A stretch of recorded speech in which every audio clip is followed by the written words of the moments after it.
용인시 마을공동체지원센터에서 마을살이와 마을 공동체 활동에 대한 책들을 소리로 읽어드리는 듣고 볼 책입니다. 저는 듣고 볼 책의 진행을 맡고 있는 바바입니다. 오늘도 연현님이 함께 해주셨습니다. 안녕하세요, 연현입니다.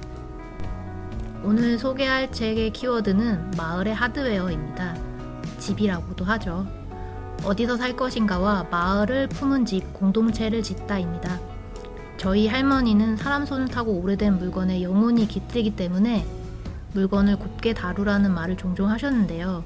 책을 다 읽고 그 말이 번뜩 떠올랐습니다. 마을과 공동체가 깃드는 물리적 공간, 이제 이 물리적 공간에 대해서 영혼을 담는 이야기를 할 때가 되었다는 생각도 들었습니다. 첫 번째로 소개할 책은 어디서 살 것인가입니다. 저는 개인적으로 한국에 카페가 많은 이유는 도시 속 개인들에게 공적인 공간이 없기 때문이라고 강연하셨던 말이 참으로 기억에 남았습니다. 윤현주님은 어떤 방향으로 공간을 구성할 것인가에 대해 공간과 건축에 대한 얘기들을 잘 설명하고 계십니다. 연현님이 읽어내신 어디서 살 것인가는 어떤 느낌이셨어요? 네, 이 책에서는 다양한 예를 들어가면서 그 공간이 사람들에게 주는 영향에 대해서 얘기하고 있잖아요. 그 중에서도 처음에 나오는 그 학교 이야기가 일단은 굉장히 인상적이었어요. 그러니까 우리나라의 학교 건물들이 시대는 이렇게 많이 변해가고 있는데 학교의 건물은 불변하고 있다. 시대 불변의 학교 건물. 그 다음에 땅이 부족하다 보니까 학교 건물을 좀 높게 지면서 이 층으로 단절되는 그런 아파트 문화 같은 그런 학교의 문화, 그다음에 전체주의적인 복도로 쭉 이어지면서 그 천편일률적인 전체주의적인 이런 성향들이 학교 건물에 고스란히 남아 있다는 것은 이 우리나라 그 문화의 큰 한 단면이라고 생각이 들어요. 그런 여러 가지 것들을 이 책에서 다른 예를 들어가면서 설명해 주고 있어서 우리가 사는 공간을 다시 한번 전체적으로 볼 수 있는 좋은 기회가 되었던 것 같습니다. 학교.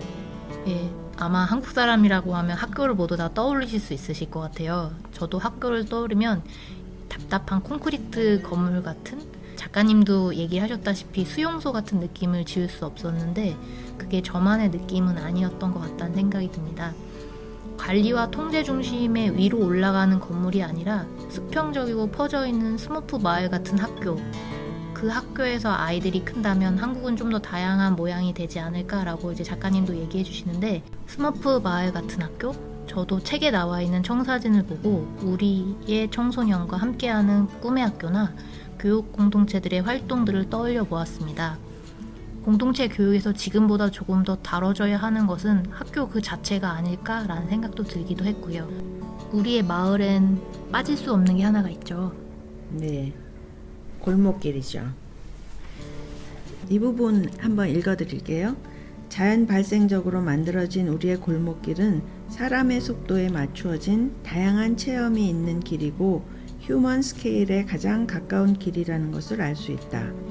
우리는 어쩌다 보니 이렇게 특별한 골목길의 공간을 얻게 된 것이다. 이는 도시계획자가 만들어낸 것이 아니다.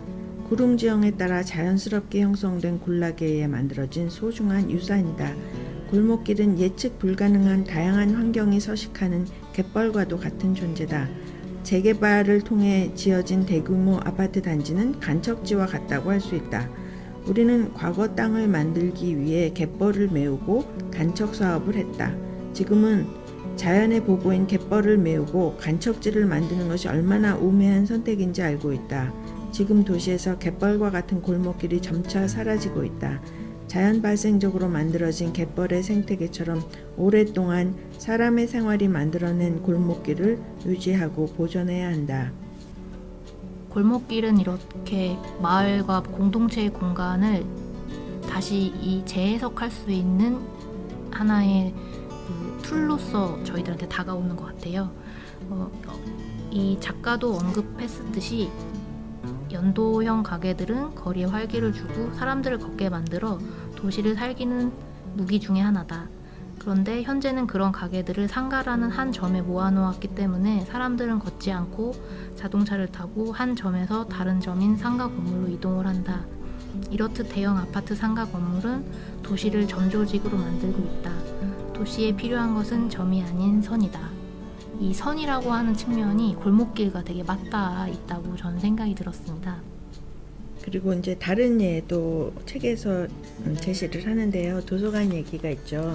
그러니까 큰 도서관을 지금 많이 짓고 있는데 정말 그 5,000평짜리 5개 큰 도서관을 짓는 것과 500평짜리 작은 도서관 50개를 짓는 것과 어떤 게 정말 우리 삶에 더 많은 그 활력과 도움이 될까 생각하면 이 여러 가지 것들을 다른 스케일로, 휴먼 스케일로 다시 재구성해 봐야 되지 않을까 그런 생각이 들었습니다. 네, 마을 안에서 공동체 공간, 골목길, 공원, 마을 점포 등은 도시를 덩어리가 아닌 선에서 면 이렇게 분산된 공간으로 인지할 수 있도록 도와주는 하나의 좋은 장치들인 것 같다라는 해석도 저는 들었습니다. 네, 그리고 이 책에서 이제 그 건물의 업사이클링 얘기도 나오잖아요. 그 파리의 그 올세 박물관 얘기도 나오고 하면서 그 건축 도시의 진화에 대해서 책에서 얘기하고 있는 부분을 한번 읽어드리겠습니다. 사실 우리가 창조라고 하는 것들은 어차피 완전히 새로운 것이 아닌 자연에 있는 물질의 재구성일 뿐이다. 우리 인간이 하는 모든 행위는 자연으로부터 잠시 빌려 쓰는 행위다. 그러니 내가 다 쓰고 나면 후손들이 다르게 사용하는 것이 당연하다. 업사이클링도 잠시 빌려 쓰는 행위다. 현재 지구상에는 역사상 가장 많은 인간 개체수가 있고 모두가 살아남아야 하는 어려운 숙제를 안고 있다. 어느 때보다 나누어 쓰고 다시 쓰는 업사이클링이 필요할 때다. 우리 시대에 태어난 건축물은 다음 시대에 살아남기 위해 어떤 진화의 몸부림을 치게 될지 궁금하다. 작가도 언급했었듯이 이런 시대, 그럼 우리는 어디서 살아야 되는 걸까요, 연녀님? 네, 이 책의 제목이 어디서 살 것인가이고 그 부제가 우리가 살고 싶은 곳의 기준을 바꾸다잖아요. 이와 관련해서 책의 그 거의 마지막 부분에 좋은 구절이 있는데 이 부분을 읽어드리겠습니다. 어디서 살 것인가? 이 책의 제목은 질문형이다. 흔히 우리는 어디서 살 것인가라는 질문을 이사갈 집을 고르는 정도로만 받아들인다. 어느 동네로 이사가고 어느 아파트 단지에서 몇 평짜리에 살 수 있나로만 생각한다. 그리고 내가 사는 동네가 싫어서 여행만 가려고 한다. 어디서 살 것인가? 이 문제는 객관식이 아니다. 서술형 답을 써야 하는 문제다. 그리고 정해진 정답도 없다. 우리가 써나가는 것이 곧 답이다. 아무도 채점을 하지 않는다. 다만 우리가 스스로 이 공간은 우리를 더 행복하게 만드는가 자문해보는 과정이 있을 뿐이다. 우리는 우리가 살 곳을 만들어 가야 한다. 당연히 시간이 걸리는 일이다. 하지만 지금 시작하지 않으면 미래는 바뀌지 않는다. 여러분 모두가 건축주의자, 건축가이다. 왜냐하면 여러분이 낸 세금으로 공공건축물이 만들어지고 도시에 도로가 깔리기 때문이다. 건축물을 만들 때 우리는 건축물 자체에 초점을 맞춰서는 안 된다. 그 건축물이 담아내는 삶을 바라보아야 한다. 이런 관점에서 우리가 살고 싶은 곳의 기준을 바꾸라는 메시지를 이 책이 전하고 있는 것 같습니다. 마을 안에서 공적 공간의 확대가 공동체 활동 그리고 마을을 어떻게 변화시키고 활성화시킬 수 있을지 궁금하신 분들께 이 책을 추천드리겠습니다.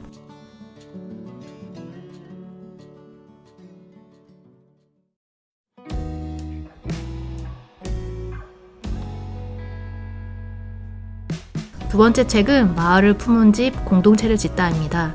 책을 받고 제목이 저는 무척 인상 깊었는데요.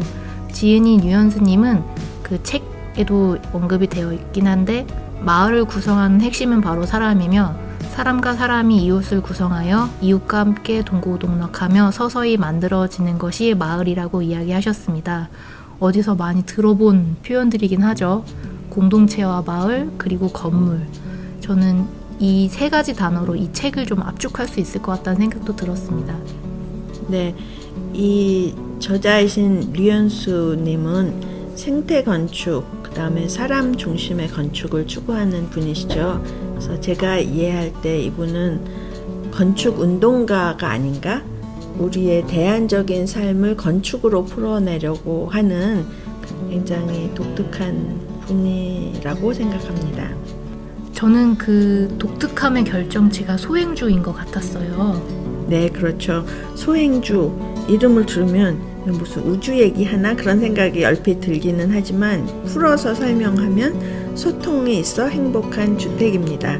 이분이 소행주 1호부터 그 이후에 여러 지역으로 이 소행주 운동이 퍼져나가고 있는데, 행복한 주택, 어떻게 하면 행복한 주택이 될 수 있을까? 거기에서 건축가의 몫은 어떤 걸까? 이런 고민이 담겨 있는 부분을 읽어드리겠습니다. 행복의 기준은 저마다 다르겠지만 필자에게는 마을을 찾아주는 것이다. 사실 대부분의 문제는 마을 안에서 다 해결될 수 있다. 도시를 가지며 마을을 잃은 탓에 현대인들은 육아 문제부터 주거 문제, 교육 문제, 관계 단절, 독거노인, 지역 이기주의, 공동체 해체 등 다양한 사회 문제들로 고통받고 있다. 놀이터에 아이들이 없는 아파트 단지, CCTV가 줄줄이 붙은 높은 옹벽, 관계부재의 익명적 주상복합주택, 몰 개성의 다운타운은 현대인들의 주거를 단적으로 보여주는 바로미터다. 마을을 집안으로 가지고 들어오자. 참, 아파트가 많은 이 시대에 필요한 말이라고 생각합니다. 아파트, 다세대 주택, 단독주택, 빌라, 단칸바, 원룸, 공간을 호명하는 단어는 참 많은 것 같아요. 하지만 그 공간에서 사는 사람들이 어떤 방식으로 살아가고자 했는지 관심을 기울였던 적은 없었던 것 같습니다. 네.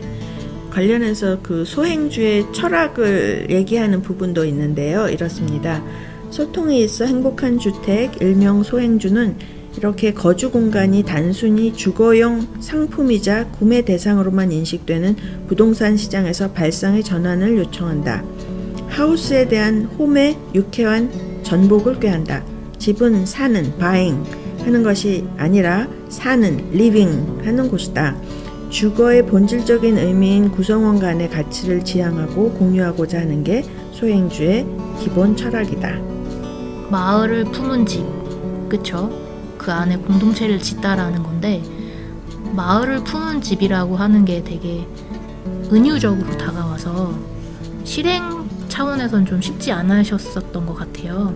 네, 그래서 이분께서 소행주 1호부터 11호까지 짓는 과정에서 많은 고민과 문제의식이 있었다고 하는데, 그 부분을 잠깐 요약해서 말씀드리면, 첫 번째 고민은 불확실성과 불신이 특징인 건축 문제를 어떻게 하면 상호 간의 신뢰를 바탕으로 믿음직하고 재미있는 작업으로 바꿀 것인가. 그러니까 건축주와 건축 시행사 간의 문제가 많이 생기는 부분하고 관련된 거고요. 두 번째는 똑같은 구조에서 성장하는 우리 아이들이 과연 집에서 공간적 창의성을 느낄 수 있을까? 이런 고민을 하셨고, 셋째로는 설계 따로, 건축 따로, 인테리어 따로, 예산 따로 등 작업이 파편화되어 서로 간 오해와 불신이 배가 되는 상황을 어떻게 막을 수 있을까? 넷째, 건축의 갑을 병이라는 수직적인 관계가 전문가와 참여자 간의 수평적인 관계로 품앗이나 협동조합 하듯이 바뀔 수는 없을까? 다섯째, 소행주는 커뮤니티가 살아있는 지역에서만 추진해야 하지 않을까? 그리고 마지막으로 굳이 시골이 아니어도 도심에서 함께 모여서 즐겁게 공동체 주택을 만들 수는 없을까? 이런 고민과 문제의식을 하면서 하나씩 풀어갔던 그 실천 운동의 하나가 소행주였던 것 같습니다. 마을을 품은 집이라고 하는데, 집 안에 마을이 들어올 수 있기 위해서는 어떤 공동의 공간들이 필요하잖아요. 그 공동의 공간을 만드는 거가 소행주에서 가장 신경 쓰는 부분이라고 책에는 언급이 돼 있더라고요. 그 얘가 이제 소행주 1호인 시실 날실이라고 하는 부분인데, 그러면 작가님께서 이 시실과 날실에 대한 역할과 내용이 어떤 건지를 작성하신 부분을 제가 읽어드릴게요. 소행주 1호는 필자에게 이 같은 공동체 속성을 가르쳐준 소중한 공간이다. 소행주 1호 입주민들은 커뮤니티실을 시실로, 옥상 정원을 날실로 명명했다. 이 시실과 날실의 교차가 없었다면 어쩌면 소행주라는 개념은 필자의 몽상 속에서만 존재하는 한낱 이상적인 아이디어에 머물렀을지 모른다. 주택이 완공되고 입주자들은 스스로 입주자 모임을 구성하여 주택의 대소사를 함께 처리하는 뚝심을 보여주었다. 특히 건물 2층에 자리 잡은 커뮤니티실 시실이 이런 공동체를 이루는데 결정적인 역할을 했다. 시실은 월일의 반상회와 정기회의가 이루어지는 장소이자 평소에는 각각 다양한 취미 활동을 선보이는 공용 공간 겸 손님을 맞이하는 사랑방 역할을 톡톡히 했다. 마을과 사람은 되게 다양한 삶을 살잖아요. 네. 소행주는 그런 사람을 잘 반영한 집인 것 같다는 생각이 들어요. 네, 그래서 소행주의 그 형태도 여러 가지 형태가 있는 걸로 압니다.